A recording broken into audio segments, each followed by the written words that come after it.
నమస్కారం, నా పేరు రాజేశ్వరి. నేడు సిటీ న్యూస్కి స్వాగతం. నకిలీ విత్తనాలు అమ్మితే కఠిన చర్యలు తప్పవని బెల్లంపల్లి ఏసీపీ రవికుమార్ హెచ్చరించారు. మందమరి పోలీస్ స్టేషన్లో ఏర్పాటు చేసిన విలేకరుల సమావేశంలో ఆయన మాట్లాడుతూ, బెల్లంపల్లి డివిజన్ పరిధిలోని దేవాపూర్, మందమరి పలు ఏరియాల్లో గత 20 రోజులుగా నకిలీ విత్తనాలపై నిఘా పెట్టామని ఆయన పేర్కొన్నారు. ఈ సందర్భంగా నకిలీ విత్తనాలు అమ్మే వ్యక్తులను పట్టుకోవడం జరిగిందని సూచించారు. సుమారు 65 కిలోల పత్తి విత్తనాలను దాడి చేసి పట్టుకున్నామని 8 మందిపై కేసు నమోదు చేసి రిమాండ్ తరలించామని ఆయన తెలిపారు. నకిలీ విత్తనాల పట్ల రైతులు అప్రమత్తంగా ఉండాలని, ప్రభుత్వం సూచించిన విధంగానే ఫెర్టిలైజర్ షాపుల్లోనే విత్తనాలు కొనుగోలు చేయాలని, రసీదు తీసుకోవాలని సూచించారు. నకిలీ విత్తనాల వారి సమాచారం పోలీసులకు అందజేయాలని ఆయన సూచించారు. ఎక్కువ నకిలీ విత్తనాలు గుజరాత్, మహారాష్ట్ర నుండి దిగుమతి చేసుకుని రైతులకు కొన్ని ముఠాల సప్లై చేస్తుందని, వారి పట్ల జాగ్రత్తగా ఉండాలని రైతులకు సూచించారు. ఈ కార్యక్రమంలో స్థానిక CI Shashidhar Reddy, SI Rajasekhar, Devapur SI Anjaneyulu తదితరులు పాల్గొన్నారు. అందరికీ నమస్కారం. గత 15-20 రోజుల నుంచి మా రామగుండం కమిషనర్ శ్రీ అంబర్ కిషోర్ జా, మా సిపి సార్, తర్వాత మంచిర్యాల డీసీపీ భాస్కర్ సార్ వారి యొక్క ఆదేశానుసారము గత 20-25 రోజుల నుంచి ఈ ప్రాంతంలో ప్రతి సంవత్సరం లాగా ఈ నకిలీ విత్తనాల మీద నిఘా ఏర్పాటు చేయడం జరిగింది. పాత గతంలో కేసులలో ఉన్న వాళ్ళు, అనుమానిత వ్యక్తులను, వాళ్ళ ఇళ్లలో పరిసరాలు చెక్ చేస్తున్న సందర్భంలో మనము ఈ 20 డేస్ నుంచి భీమిని, కన్నెపల్లి, తాండూరు ఏరియాలో కొన్ని కేసులు చేయడం జరిగింది. అదేవిధంగా 23 తారీఖు రోజు దేవాపూర్ ఎస్ఐ గారు ఆంజనేయులు ఆయనకు వచ్చినటువంటి ఒక క్రెడిబుల్ ఇన్ఫర్మేషన్ మీద పూనారపు, కొండాపూర్ అనే గ్రామంలో పూనారపు గుడిమల్ల చంద్రయ్య అనే ఒక వ్యక్తి దగ్గర ఒక 50 కిలోల నకిలీ పత్తి విత్తనాలను పట్టుకోవడం జరిగింది. అతనికి సహకరించిన వ్యక్తి తాండూరుకి సంబంధించినటువంటి బాలకృష్ణ. వీళ్ళిద్దరూ కలిసి ఈ చంద్రయ్య ఇంటి దగ్గర ఒక 50 కిలోల నకిలీ విత్తనాలు పెట్టారు.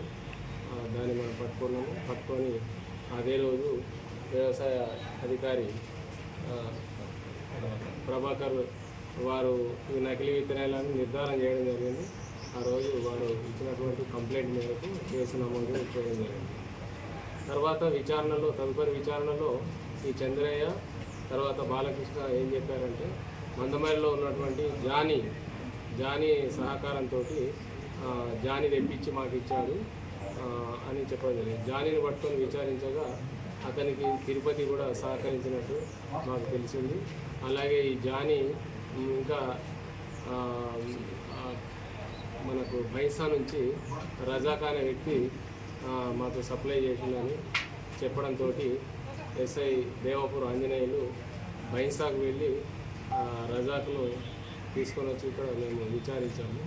ఆ విచారణలో తెలిసింది ఏంటంటే, రజాకు గుజరాత్ నుంచి ఒక 6-7 బ్యాగులు నకిలీ పత్తి విత్తనాలను తెప్పించి ఇక్కడ మందమరికి జనార్దన్కు పంపించడము, ఈ జనార్దన్ వీళ్ళకు పంపించడము, వీళ్ళందరికీ సప్లై చేస్తూ ఆ 50 కిలోల విధంగా మిగతాయి ఒక 7 బ్యాగ్స్ దేవాపూర్లోని ఒక చింతల ఏరియాలో నేలలో పెట్టడం జరిగింది.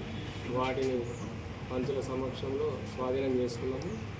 అలాగే వాటిని కూడా ఈ అగ్రికల్చర్ ఆఫీసర్ నకిలీ విత్తనాలుగా నిర్ధారణ చేయడం జరిగింది. సో 23 తారీఖు రోజు చంద్రయ్య మరియు బాలకృష్ణల దగ్గర ఉన్నటువంటి 50 కిలోలు ఆ రోజు సెట్ చేయడం జరిగింది. ఈరోజు ఉదయం ఈ రజాకు జనార్దన్ పంపాడు. జనార్దన్ అక్కడ దాచినటువంటి ప్లేస్కి పోయి ఈరోజు 3 క్వింటాల 15 కిలోల విత్తనాలను స్వాధీనం చేసుకున్నాము. మొత్తం ఈ కేసులో మొత్తం నకిలీ విత్తనాలు 3 క్వింటాల 65 కిలోలు. వీటి యొక్క మార్కెట్ విలువ 9,12,500 రూపాయలు. ఇందులో మొత్తం 8 మంది నిందితులుగా మేము నిర్ధారించడం జరిగింది. ఫస్ట్ పట్టుకున్నటువంటి చంద్రయ్య, తర్వాత బాలకృష్ణ, తిరుపతి, తర్వాత జానీ, జనార్దన్, రజాక్ వీళ్ళందరూ మేము ఈరోజు అరెస్ట్ చేసినాము, కోర్టులో ప్రొడ్యూస్ చేస్తాము. ఈ సందర్భంగా నేను మన రైతు సోదరులకు, బెల్లంపల్లి డివిజన్లో ఉన్నటువంటి మంచిర్యాల జిల్లాలో ఉంటే రైతు సోదరులకు నేను విన్నవించేది ఏంటంటే, ఈ నకిలీ విత్తనాలు దయచేసి వాడకండి.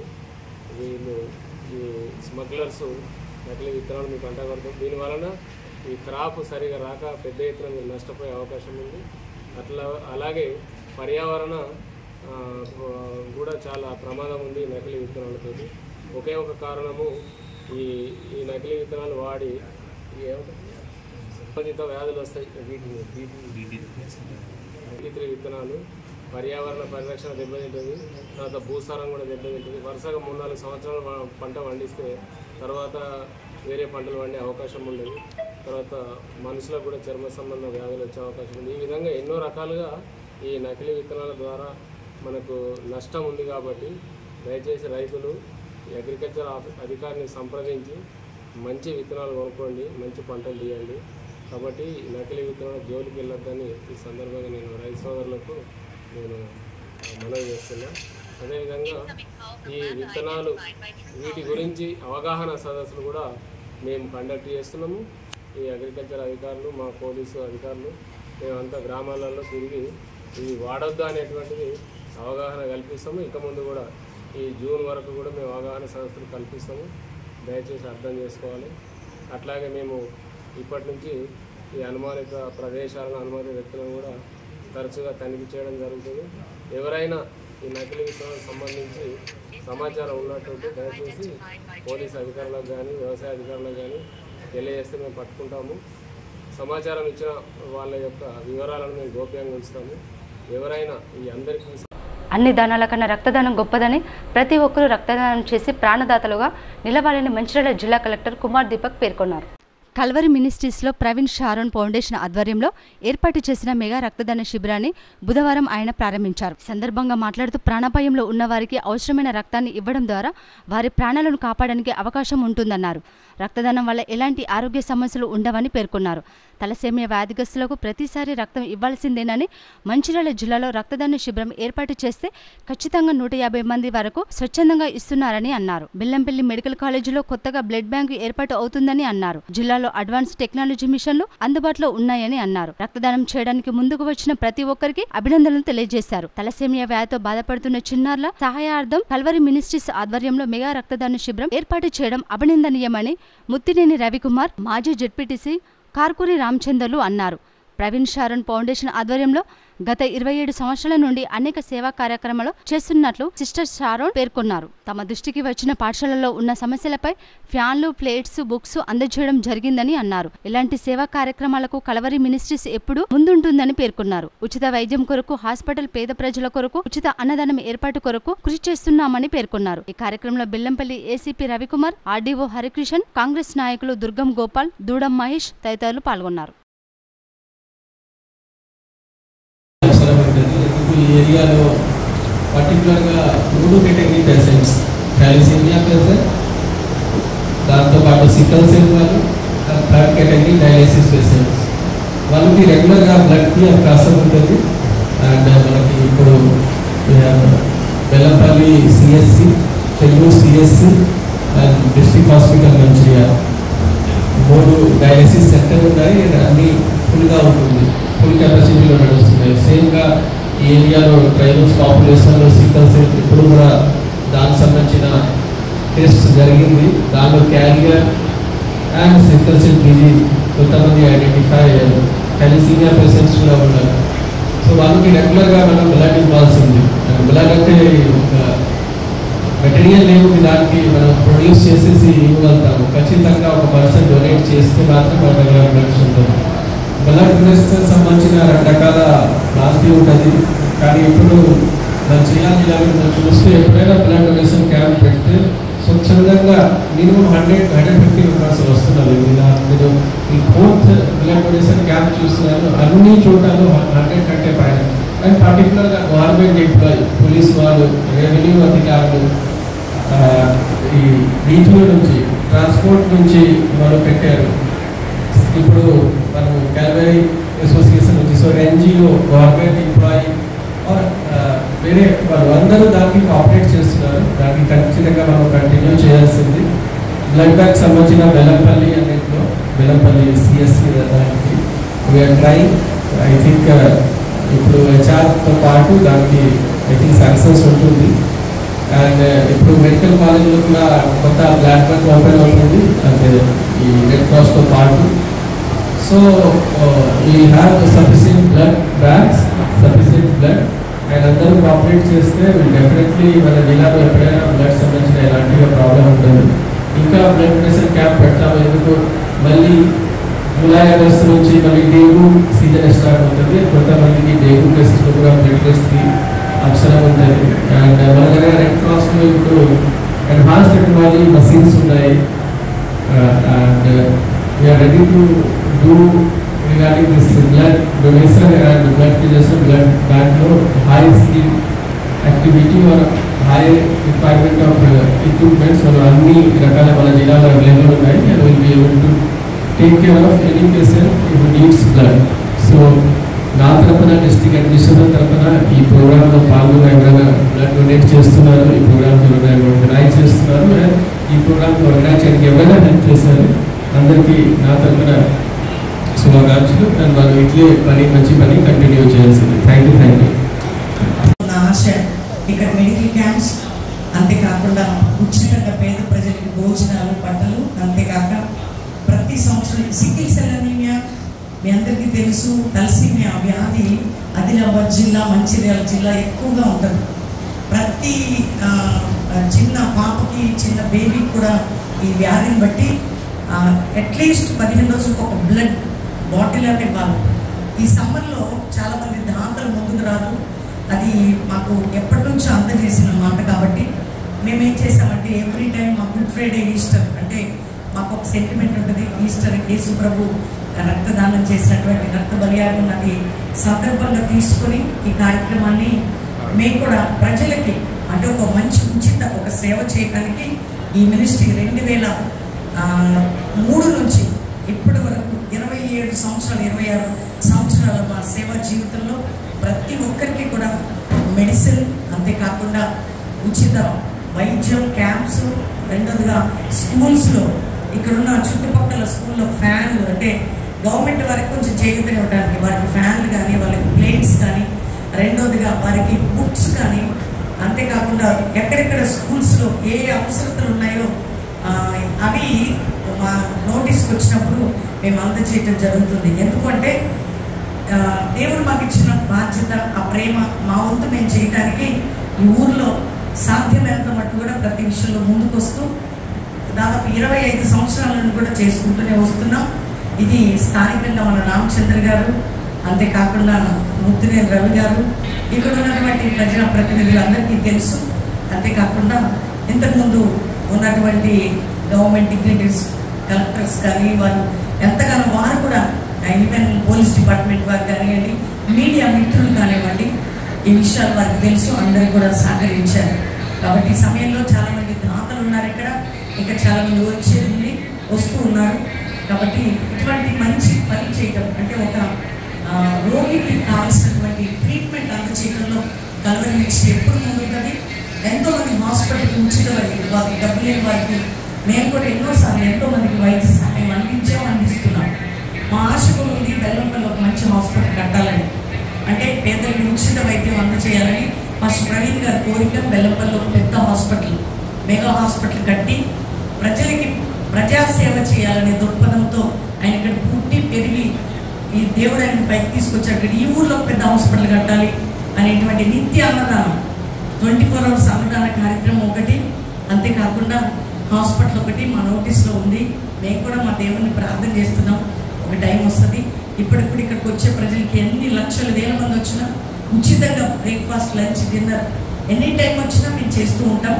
ఈ సేవా కార్యక్రమాలకి గవర్నమెంట్ తోడ్పాటు ఉంది, మాకు స్థానిక ప్రజాప్రతినిధుల సహాయం ఉంది, అంతేకాకుండా మీడియా మిత్రుల ప్రోత్సాహం ఉంది, మా సంఘంలో ఉన్న ప్రతి ఒక్కరి చెమట బొట్టు వారి సహాయం ఉంది. అందుకనే ఇవన్నీ చేయడానికి దేవుడు మాకు సహాయం చేశాడు. ముఖ్యంగా ఈ సమయంలో మా మధ్యలోకి వచ్చినటువంటి అతిథులకి మా హృదయపూర్వక ధన్యవాదాలు, దాతలందరికీ ధన్యవాదాలు తెలియజేసుకుంటూ ఈ అవకాశం ఇచ్చిన రెడ్ క్రాస్ ముందుకు వచ్చి ప్రోగ్రాం అంతట్లో మాకు ఎప్పుడు హెల్ప్ చేస్తుంటారు, వారికి కూడా మా హృదయపూర్వక వందనాలు. Thank you. Mancherial municipal corporation పరిధిలో ఉన్న ప్రజలంతా తమ ఇంటి పన్నును తప్పకుండా చెల్లించి మున్సిపల్ అభివృద్ధికి సహకరించాలని కమిషనర్ శివాజీ కోరారు. మంచిర్యాల మున్సిపల్ కార్పొరేషన్ కార్యాలయంలో ఆయన సిటీ న్యూస్ తో మాట్లాడుతూ మంచిర్యాల కార్పొరేషన్ పరిధిలో ఆస్తి పన్ను బకాయిలు ఎక్కువగా ఉన్నాయని, ప్రస్తుతం ఆస్తి పన్ను బకాయిదారులకు ఒక మంచి అవకాశం ఇస్తున్నామని, అదేంటంటే ఆస్తి పన్ను బకాయిలపై విధిస్తున్న వడ్డీపై 90% రాయితీ ఉంటుందని, పన్ను బకాయిలు చెల్లింపుదారులకు ఇది మంచి అవకాశం అని తెలిపారు. ముందస్తుగా ఆస్తి పన్ను చెల్లించిన వారికి కూడా ఈ వడ్డీ రాయితీ కల్పించడం జరుగుతుందని, రాబోయే ఆస్తి పన్నులో ఈ రాయితీని మినహాయించుకుంటామని తెలిపారు. మున్సిపల్ సిబ్బంది పన్ను బకాయిదారులపై ఒత్తిడి చేస్తున్నారనేది అవాస్తవమని, పన్ను వసూలుకు మరియు పట్టణ అభివృద్ధికి మధ్య వారధులుగా మాత్రమే మున్సిపల్ సిబ్బంది పనిచేస్తారని, ఎవరిపై కూడా వ్యక్తిగత కక్షలతో ప్రవర్తించడం జరగదని స్పష్టం చేశారు. పట్టణ ప్రజలందరూ సకాలంలో పన్నులు చెల్లించి పట్టణంలోని అభివృద్ధి కార్యక్రమాలకు ఆటంకం కలిగించకుండా ఉండాలని ఆయన కోరారు. నేను ఈ మంచిర్యాల మున్సిపల్ కార్పొరేషన్ కమిషనర్ మాట్లాడుతున్నాను. అందరికీ చెప్పాల్సింది ఒకటి ఏంటంటే, March 31 is financial year closure. మనకి అప్పటిలోపు ప్రాపర్టీ ట్యాక్స్ని కట్టి అందరూ కూడా కోఆపరేట్ చేసి నగర అభివృద్ధికి తోడ్పడాలని నేను మనవి చేస్తున్నాను. ఈరోజు మనకు ఏదైతే అరియర్స్ ఉన్నాయో, అరియర్స్ మీద వడ్డీకి 90% రాయితీని ఇస్తూ గవర్నమెంట్ ఉత్తర్వులు ఇచ్చింది. కాబట్టి 31 లోపు అందరూ కూడా దాన్ని కట్టేసుకుంటే ఇంట్రెస్ట్ మీద, అంటే వడ్డీ మీద 90% మాఫీ వస్తుంది. కాబట్టి అందరూ కూడా దాన్ని సద్వినియోగం చేసుకోవాలని కోరుతున్నాను. ఇంకొకటి, ఎవరైతే ఇప్పటివరకు కట్టారో వాళ్ళకి కూడా ఇది వర్తిస్తుంది. వాళ్ళకి ఫ్యూచర్లో ఇది అడ్జస్ట్ అవుతుంది అమౌంట్ అనేది. సో ఎవరికి కూడా ఎలాంటి లాస్ ఉండదు, అందరిది కూడా ప్రొటెక్ట్ చేయబడుతుంది. సో ట్యాక్స్ కట్టండి, అప్పుడు డెవలప్మెంట్కి మన దగ్గర ఫండ్స్ ఉంటాయి. సో చాలా ఇంపార్టెంట్ మనకు అది. రీసెంట్లీ మనకు ఒక ఎపిసోడ్ అనేది కొంచెం న్యూస్ అయ్యింది, వైరల్ అయింది. అదేంటంటే, కార్పొరేషన్ యొక్క ట్యాక్స్ స్టాఫ్ అనేది వెళ్ళి వాళ్ళని ఇబ్బంది పెట్టారని కొంచెం న్యూస్ అయింది. కానీ అందులో వాస్తవం లేదు. జరిగిన విషయం, నా బేసిక్ ఫ్యాక్ట్స్ ఏంటి అంటే, సదరు వ్యక్తి మన కార్పొరేషన్కి 5 సంవత్సరాల నుంచి బాకీ ఉన్నాడు property tax. So every year మన వాళ్ళు వెళ్ళినా కానీ దాటవేస్తూ వచ్చారు. ఈ సంవత్సరం కూడా మార్చి 1 నుంచే రెగ్యులర్గా వెళ్ళడము, కట్టమని రిక్వెస్ట్ చేయడము జరుగుతూ వచ్చింది. అతనికి ఇవ్వాల్సిన నోటీసెస్ రెగ్యులర్గా అతను అంటే ప్రతి ట్యాక్స్ పేయర్కి ఇస్తూ వచ్చారు. ఓన్లీ 1%కి మనం ఎప్పుడు టార్గెట్ అయ్యాము. అందరికీ ఇచ్చినట్టే అతనికి కూడా నోటీసులు ఇచ్చాము. మన వాళ్ళు రిక్వెస్ట్ చేస్తూ వచ్చారు. రీసెంట్లీ మనం వసూలు చేయడం అనేది ప్రధాన లక్ష్యంగా ఒక 3 టీంలను, ఎన్ఫోర్స్మెంట్ టీంలను ఫామ్ చేయడం జరిగింది. అందరూ ఒక గ్రూప్గా వెళ్ళి అందరూ కూడా వాళ్ళ దగ్గర వసూలు చేయడానికి వెళ్తున్నారు. అలా జరిగిన సమయంలో ఆ సదరు వ్యక్తి ఒక అనుచితమైన వ్యాఖ్యలు చేశారు. In fact very very filthy language, that word is. So అసభ్యకరమైన వ్యాఖ్యలు చేయడం అనేది చట్టరీత్యా ఎప్పుడు దాన్ని సహించాం. సో మన వాళ్ళు ట్యాక్స్ కట్టమని అడిగారు, అతను ఆ వ్యాఖ్యలు చేశారు. సో మన వాళ్ళు ఓన్లీ గేట్కి మాత్రమే తాళం వేశారు తప్ప ఇంట్లో వేయలేదు. ఇంట్లో వేసినట్టు చెప్తున్నారు. That is also factually incorrect and misleading. So అతను మళ్ళీ ట్యాక్స్ కట్టారు, మనులు కొద్ది సమయం తర్వాత దాన్ని గేట్కి తాళం కూడా తీసేశారు. ఇంతే జరిగింది. ఇంతే కానీ ఇందులో మున్సిపల్ కార్పొరేషన్కి ట్యాక్స్ పేయర్కి మధ్య ఉన్న బంధం ఏంటి అంటే, ట్యాక్స్ కలెక్ట్ చేయడము అండ్ డెవలప్మెంట్ వర్క్స్ చేయడం.